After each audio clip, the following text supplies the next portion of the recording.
Et vous êtes toujours à l'écoute, il faut de tout pour faire un monde en direct sur Radio Alger Chaîne 3. Le déroulé de l'émission va être un peu plus sportif puisque nous avons la chance d'avoir 3 sportifs de haut niveau dans l'émission. On commence par Sarah Ayez Mouli.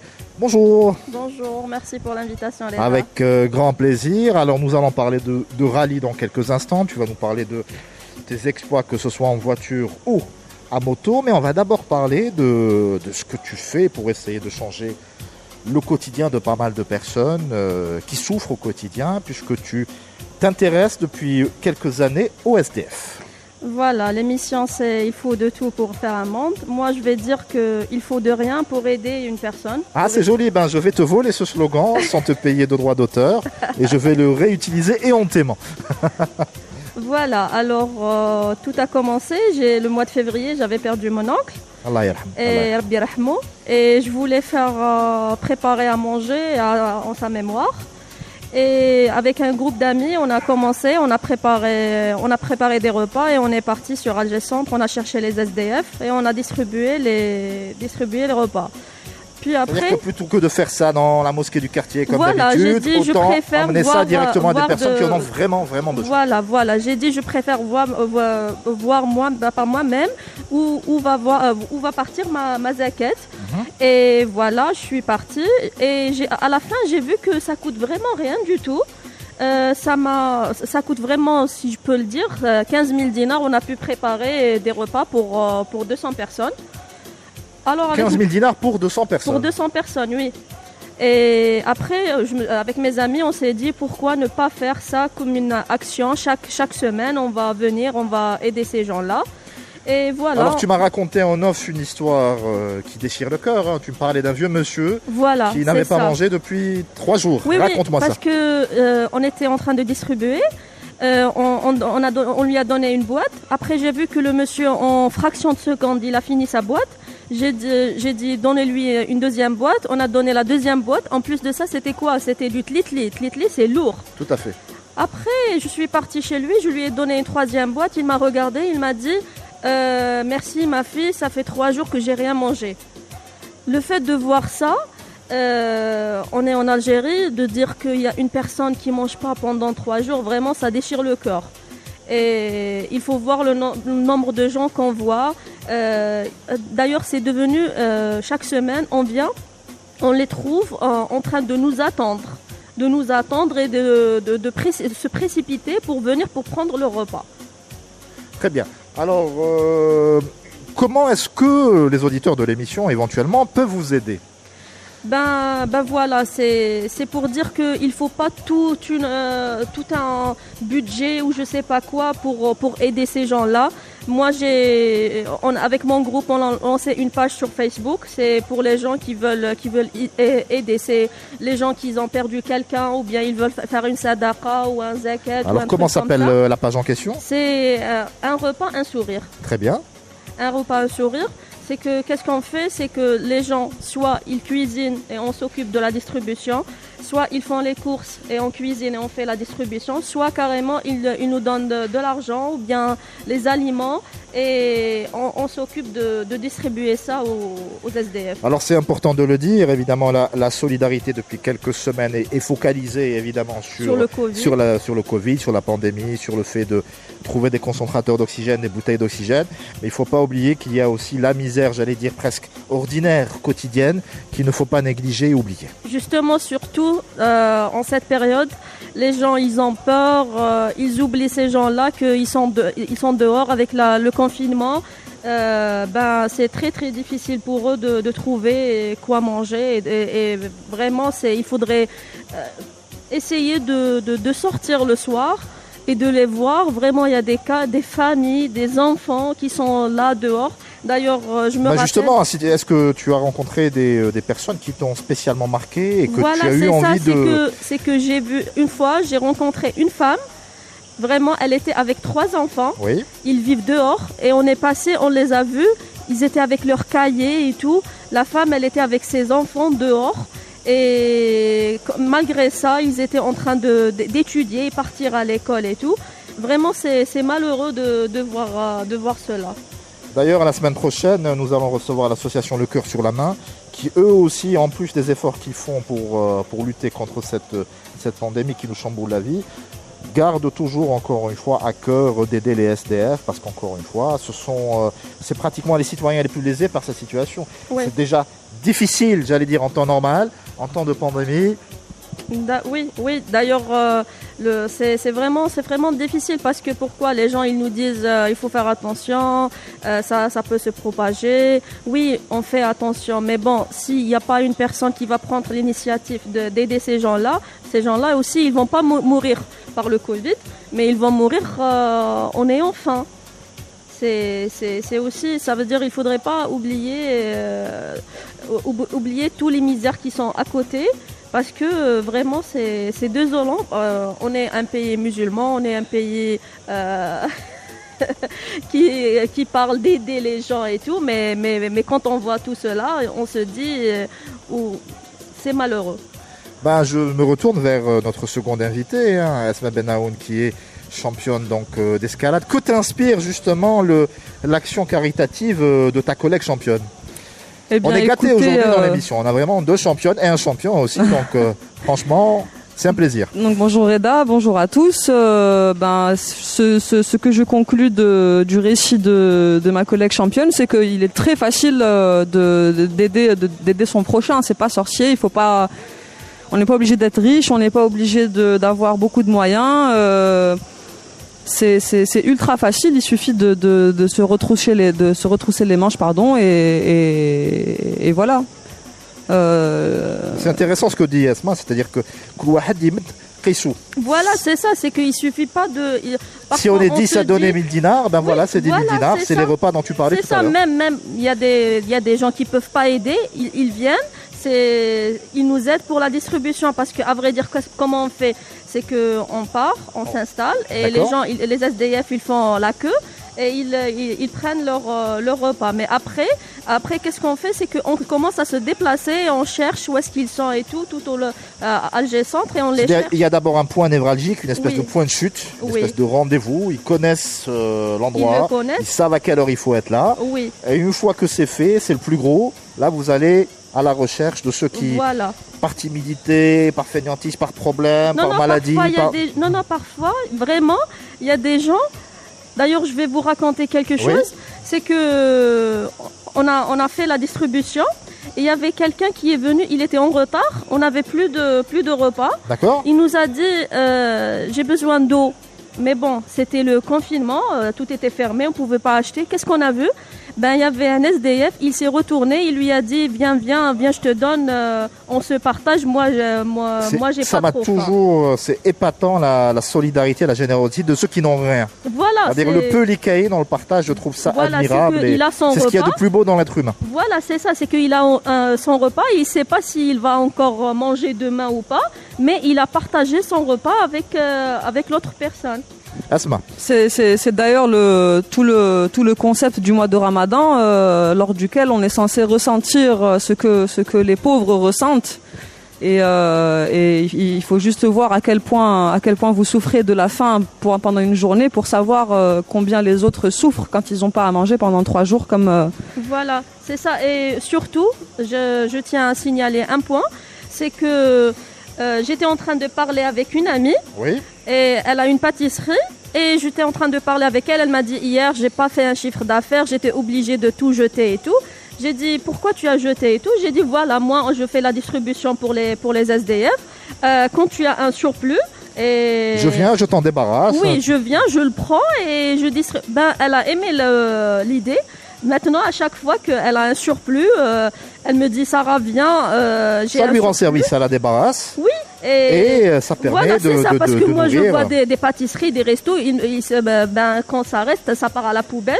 Je dis pourquoi ne pas prendre l'initiative de prendre ces repas, ce surplus et le distribuer aux gens qui vont vraiment en profiter. Asma Benaoun.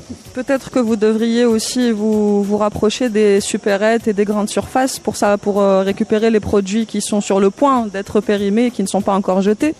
Justement, c'est que vraiment parce que nous, on a commencé, on était un groupe d'amis, on l'a fait, on a commencé, mais là, à chaque fois, on est en train de se développer, de chercher, de trouver des choses, comment on peut évoluer et aider plus de gens. Donc tu es preneuse de toutes les bonnes propositions, de toutes les bonnes initiatives qui peuvent aider encore une fois les SDF d'Alger et pourquoi pas ultérieurement d'autres villes. Hein. Voilà. J'espère que ça va faire boule de neige et que ça va se développer. Justement, j'en parle. J'espère que la pandémie de générosité. Voilà, c'est ça. C'est que j'en parle pour inciter les gens partout dans les autres wilayas de faire la même chose, pour leur dire que il suffit. Je sais qu'à Ouarem ça se fait. Il y a quelques associations très très dynamiques qui s'en occupent, à Béjaïa aussi. Mais voilà, on espère avoir des nouvelles d'autres villes du pays, de cette mobilisation encore une fois citoyenne. Voilà, c'est ça. C'est que pour leur dire, il suffit juste d'être motivé et de se lancer. Il faut passer le premier pas. Après, tout vient vraiment relativement, vu que, parce que moi je me dis, quand on a commencé, on s'est dit après comment on va avoir les fonds. Mais vraiment, on a commencé le mois de février. Je comprends pas comment à chaque fois on a pu, on trouve des donateurs, on trouve des dons à la dernière minute et ça continue. C'est vraiment... De toute façon, aider les autres, c'est s'aider soi-même. Hein. J'ai fait beaucoup de reportages sur les SDF d'Alger et vous seriez vraiment surpris de la variété des profils en fait. C'est-à-dire que ce n'est pas juste une catégorie de la société algérienne. Il y a de tout. Il y a des cadres qui ont connu des revers de fortune. Il y a des personnes évidemment qui viennent de familles très pauvres. Il y a un SDF qui est venu me parler en anglais, en italien. Voilà. J'ai dit, il a commencé à parler en italien. Il a dit, moi si tu sais, moi j'étais en Italie, j'étais bien et tout. Après il a commencé à raconter sa vie. Il y a ça peut arriver à n'importe qui, les revers de la vie. Oui, voilà, c'est que personne n'est à l'abri. Il faut pas faire la distinction. On ne peut pas savoir à qui sera le tour. Très bien. Vous êtes aidé un peu par le ministère de la Solidarité ou par quelques institutions? Non, on l'a fait vraiment comme ça, bénévolement. Je vous ai dit, ça a commencé vraiment de rien du tout. Après là, Mais là, vous commencez à prendre un peu de l'ampleur. Vous pensez aller vers un cadre plus organisé. Oui, c'est que on a pensé à créer carrément une association pourquoi il y a des entreprises qui veulent faire un don, mais ils demandent les papiers de l'entreprise. Évidemment, c'est normal. La traçabilité, c'est un minimum. Voilà, c'est ça. C'est que on s'est dit qu'il faudrait officialiser les choses pour que ça soit plus facile. On peut aider encore plus de monde.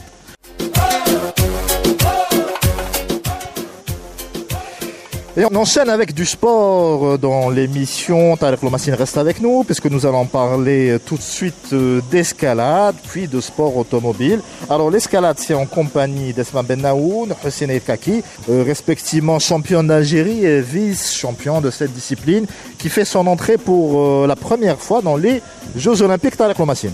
Oui, une discipline relativement spectaculaire avec beaucoup de choses à voir. En tout cas, on espère que c'est une discipline qui va durer aux Jeux Olympiques, puisque en général, les disciplines qui arrivent, on fait des essais, on fait des tests, ça marche bien, une Olympiade, c'est renouvelé. Mais selon quels critères? C'est la popularité? Comment est-ce qu'on joue justement la réussite du trampoline, par exemple? C'est très compliqué, ça va revenir au Comité Olympique International qui parfois a envie de mettre une discipline en avant par rapport à d'autres. C'est comme ça qu'on a vu l'arrivée du basket 3-3. Le karaté aussi, c'est une discipline qui en général n'était pas olympique et qui arrive cette année. Donc voilà, il y a des nouveautés, il y a des disciplines qu'on a envie de voir, qu'on a envie de découvrir. C'est cette volonté du Comité Olympique International pour la promotion du sport. Et voilà, on a cette chance de pouvoir avoir l'escalade, les sports de montagne qui sont relativement assez bien connus. Alors l'escalade est à Tokyo, mais pas nos champions. Lol.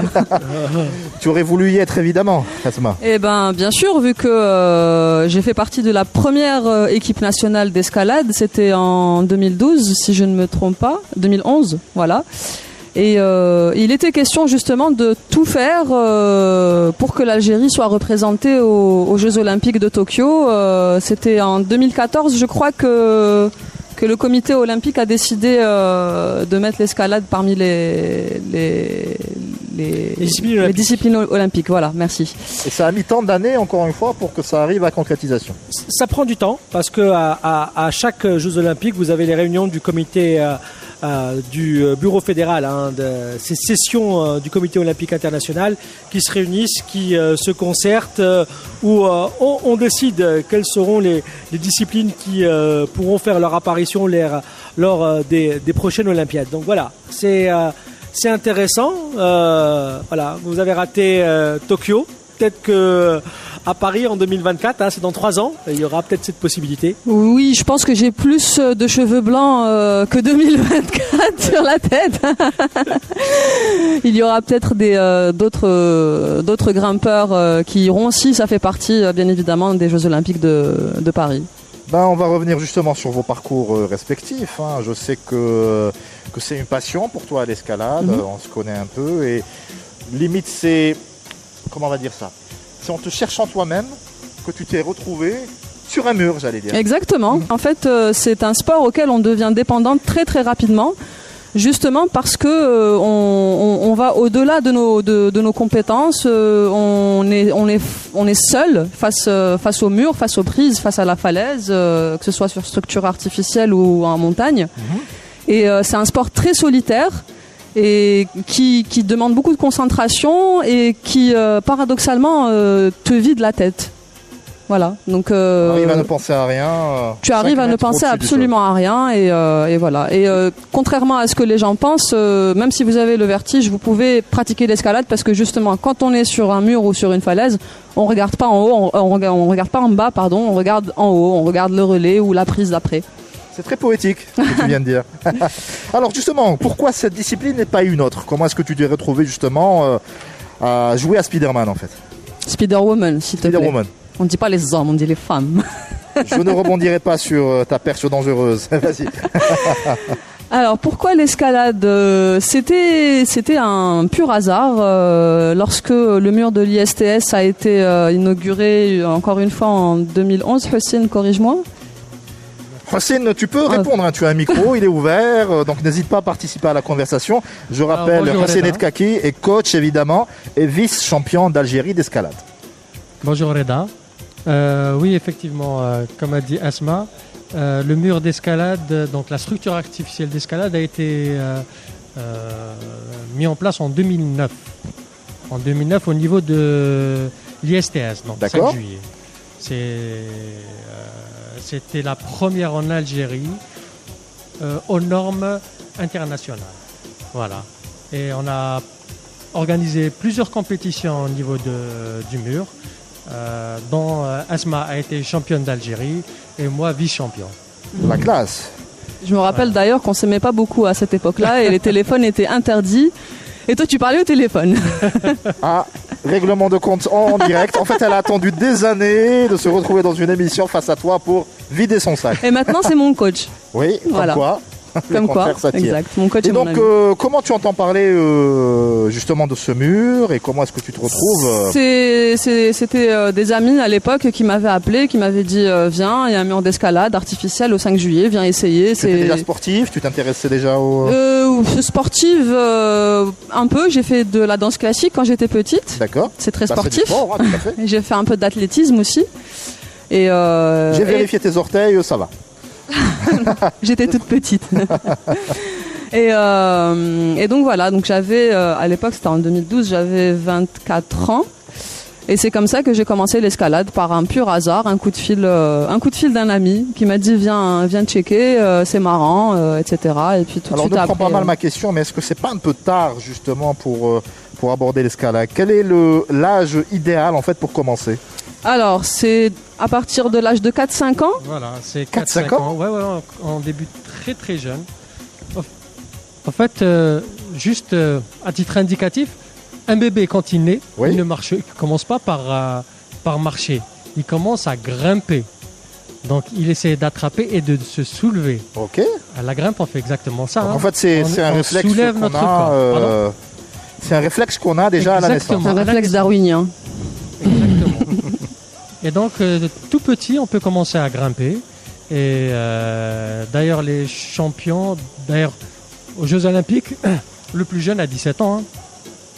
Et puis le plus vieux grimpeur du monde, qui est Marcel Rémy, est né en 1923 et il grimpe encore. Il a 98 ans. Ouais. Oui. Moi, Ouais, j'ai eu l'occasion de grimper avec un vieux, plus de 80 ans. Hein. Donc l'escalade conserve en fait. Ouais. Ça va être un bon argument pour qu'il y ait énormément de monde à vos entraînements, je trouve. Alors, on va s'intéresser aux différents types d'escalade. Alors, personnellement, je n'y connais rien. Donc, je suppose que c'est le cas de certains de nos auditeurs. On va essayer d'être très didactique, d'expliquer cette discipline. Alors, il y a en fait 4 genres principaux d'escalade. Alors, la première, c'est l'escalade sportive. Alors, on a la voie et la grande voie. Hossein, est-ce que tu peux nous expliquer ces 2 terminologies ? Alors, l'escalade sportive, ça s'effectue en site naturel. En voie, c'est juste une voie qui ne dépasse pas les 35-40 mètres et on redescend. Et surtout, il faut être en binôme, apparemment. Alors, c'est un grimpeur et un assureur. L'escalade se fait à 2. Donc, il y a le grimpeur et l'assureur. Il y a une chaîne d'assurage. Donc, ce qui relie la chaîne d'assurage, c'est bien la corde. Et contrairement à ce qu'on croit, on grimpe avec nos mains et nos pieds. La corde est là juste pour nous assurer en cas de chute. D'accord. Voilà. Donc, on a la grande voie, c'est ce qu'on appelle grimper une montagne sur plusieurs niveaux. Donc, ça peut aller de 50 à 300, 400, 500, 1 km. Voilà, 1000 mètres. Hein. En tout cas, au JO, c'est 15 mètres. Oui. En fait, ça c'est... Pour les compétitions, c'est autre chose. Hein. Très bien. Mais l'escalade, en général, ce qui se fait au milieu naturel, c'est sur de longues distances. Très bien. Alors, on essaie de grimper pour arriver évidemment en haut. C'est un peu le but. Et il y a des espèces d'aires de repos où on peut justement s'accrocher et se reposer en attendant de continuer. Ça, c'est sur les grandes voies, oui. Voilà. Sur les grandes voies. Quand on atteint, une grande voie est faite de plusieurs. Ça s'appelle des relais. Voilà. Exactement. Voilà, justement. Donc, une grande voie est constituée de plusieurs voies. Et donc, comme on n'a pas des cordes qui font 2000 mètres de longueur, il ne faut pas que la hauteur de la voie dépasse la moitié de la longueur de la corde, parce qu'après ça se dédouble. Voilà. Et donc une grande voie est faite de plusieurs petites voies, et à l'issue de chaque petite voie, il y a un relais d'assurage. Donc on arrive au relais, on s'assure, on assure d'en haut l'assureur qui nous assurait quand on montait en tête, et au fur et à mesure, on arrive au relais final. Donc est-ce qu'on peut dire que c'est un sport d'équipe quelque part ? Pas un sport d'équipe, un sport de binôme. Je sais pas si les deux dépendent les uns des autres. Hein. Bien sûr. Dans les grandes voies, oui, effectivement, chacun dépend de l'autre, oui. Très bien. Alors, on a aussi le bloc. Alors, le bloc, ça se divise en bloc classique, et j'adore le nom, en psychobloc. Psychobloc, je ne connais pas. Alors, je cite, le psychobloc est une déclinaison du bloc qui se pratique en extérieur sur des falaises au-dessus de l'eau. L'eau réduisant le... on appelle ça oui, c'est le deep water soloing. Voilà. Ouais. D'accord. En fait, on grimpe sur une falaise, mais la chute se fait dans l'eau. Tout simplement. Très bien. Et le bloc classique Et le bloc classique se fait sur une espèce de bloc, un gros bloc qui ne dépasse pas les 5-6 mètres. Le plus haut, c'est 6 mètres. Hein. Et la différence, c'est qu'on n'est pas attaché, il n'y a pas de baudrier. Exactement. On a juste ce qu'on appelle nos chaussons. C'est des chaussures spéciales pour escalade. Et en cas de chute, on chute sur un crash pad. C'est un tapis. Un gros matelas. Un crash pad. En fait, c'est un matelas qu'on transporte sur le dos et on va chercher notre bloc pour grimper dessus. Voilà. Et donc je suppose qu'il doit y avoir une hauteur maximale pour que la chute ne soit pas fatale. 5-6 mètres. Oui, oui. Mais on peut grimper sur 1 mètre aussi. Hein, s'il est en dévers. En dévers. Donc à l'horizontale, ça peut être juste 1 mètre de hauteur. À l'horizontale. Ah bah oui. Ça me rappelle le Cliffhanger avec Stallone, évidemment, Tarek Lomassine. C'est votre film préféré? Non, Point Break. Point Break, j'ai une préférence pour Point Break. Il grimpe aussi à Point Break. Et il grimpe aussi, que ce soit l'ancien film ou le nouveau, plus le nouveau, le reboot, d'ailleurs. Mais voilà, non, c'est une discipline Très riche, mais moi j'ai envie de leur poser cette question parce que aujourd'hui ils sortent beaucoup sur les sites naturels. Est-ce qu'il y a un site qui vous plaît plus qu'un autre ici chez nous en Algérie? Est-ce qu'il y a un site que vous aimez régulièrement aller Ton spot fétiche, votre meilleur spot? En fait, le seul spot naturel sur lequel j'ai grimpé, c'est Tikjda. Je pense que c'est là où il y a le plus de voies équipées en Algérie. Donc voilà, même au sud, je n'ai pas encore eu la chance de grimper. Alors, il y a un seul spot? Pardon? Il n'y a que Tikjda? Ah non. Non. Le seul sur lequel j'ai grimpé, c'est Tikjda. Oui. Non. Avec toutes les montagnes que nous avons, ce serait... En fait, on a deux grands spots. C'est le spot de Tikjda et le spot de Taman Rasset. D'accord. Taman Rasset, il y a énormément de voies. On va dire les premières voies équipées en Algérie, elles se sont faites au niveau de Taman Rasset. Ensuite, il n'y a pas très très longtemps, il y a une quinzaine d'années, on a commencé à équiper au niveau de Tikjda. Après, on a d'autres sites, on a Béjaïa, on a Oran, récemment à Ombouaré. Il y en a un peu partout. Hein. Ce qui est intéressant dans votre discipline, moi ce que j'aime bien aussi, c'est cette découverte. Parce que les voies, il faut les ouvrir. Vous avez ouvert des voies? Oui. Ben, en fait, il y a même une voie à son nom. Ah, c'est bien ça. Qui s'appelle Yakiki Kakike.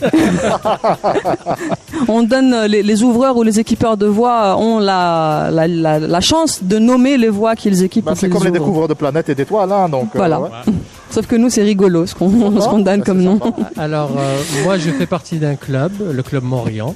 Je suis le responsable de la section escalade. Et vu la pandémie actuelle, on n'a pas pu effectuer nos entraînements comme on avait l'habitude les années précédentes. On le faisait au niveau du mur d'Alger, au niveau du 5 juillet. Et là, on a décidé d'équiper un rocher école au niveau de Bainam. D'accord. C'est un petit rocher. Bon, en fait, il y a deux rochers. Il y a un qui ne dépasse pas les 8 mètres et un autre qui va jusqu'à 25 mètres de hauteur. Et c'est là où on effectue nos entraînements en ce moment. Donc c'est en pleine nature, on est complètement dépaysé, et c'est juste à côté de la maison, hein. On est à 25 minutes, et on se retrouve en pleine nature. Ben ça laisse rêveur, ça donne envie en tout cas. Est-ce qu'on peut perdre du poids en faisant de l'escalade? Ça m'intéresse. Non, mais quand on tombe lourdement. Quand on tombe, voilà. On fait un trou plus gros. Allez, petite pause musicale, on revient juste après.